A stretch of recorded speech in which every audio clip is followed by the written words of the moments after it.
Hello and welcome. In this video, we will talk about the habits and its powerful effects on our lives. Then we will give you important lessons with examples and how can you build a new good habit or get rid of a bad one, all based on the book, The Power of Habit by Charles Duhigg. First section, Duhigg explains the habit loop, which consists of a cue, a routine, and a reward. He shows how understanding this loop can help individuals create new habits or break old ones.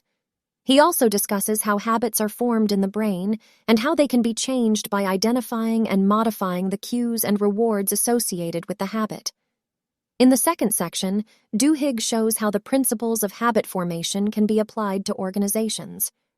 He provides examples of how successful companies have used habits to create a culture of productivity, safety, and innovation. He also explores how habits can be used to change dysfunctional organizational habits. In the third section, Duhigg looks at how habits shape societies. He shows how social habits, such as smoking and civil rights movements, have the power to change the world. He also explores the role of advertising and social movements in shaping our habits. Overall, The Power of Habit provides a fascinating insight into how habits work and how we can use this knowledge to improve our own lives, our organizations, and our society. The book offers practical advice on how to identify and change habits, and it is an essential read for anyone interested in personal growth and self-improvement. Now here are the most important lessons from this book with examples. Lesson 1. Habits are powerful, and they can be both positive and negative influences on our lives. Habits can be both beneficial and detrimental to our lives.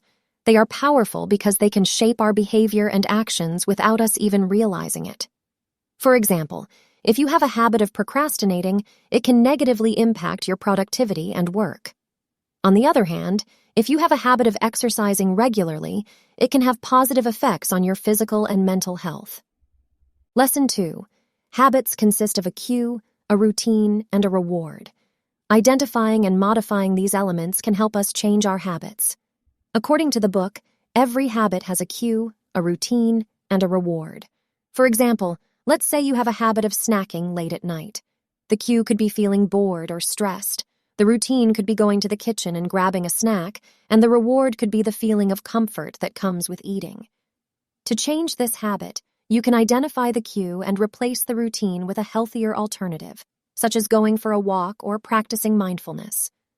Lesson 3. Keystone habits are habits that have a ripple effect and can positively impact other areas of our lives. Keystone habits are habits that have a ripple effect on other areas of our lives. For example, if you start exercising regularly, it could lead to better sleep, improved mood, and increased productivity. These habits create a positive feedback loop and can help us improve our overall well-being. Lesson 4. Creating new habits requires consistent practice and repetition until they become automatic. To create a new habit, it's important to practice it consistently until it becomes automatic. This means repeating the same routine until it becomes a part of your daily routine. For example, if you want to start meditating every morning, you need to practice it consistently for a few weeks until it becomes a habit. Lesson 5. Willpower is a limited resource and can be depleted quickly, so it's important to create an environment that supports positive habits. Willpower is a limited resource, and it can be depleted quickly if we are constantly resisting temptations. This is why it's important to create an environment that supports positive habits. For example, if you want to eat healthier, you can stock your kitchen with healthy snacks and remove unhealthy ones. Lesson 6. Successful organizations use habits to create a culture of productivity, safety, and innovation. For example, companies like Google and Apple have implemented habits such as regular team meetings, brainstorming sessions, and feedback sessions to create a culture of innovation and productivity. Lesson 7. Changing organizational habits requires identifying and modifying the key routines and rewards within the organization. To change organizational habits, it's important to identify and modify the key routines and rewards within the organization. For example, if a company has a habit of prioritizing short-term profits over long-term growth, it may need to change the reward system to incentivize long-term growth and innovation. Lesson 8.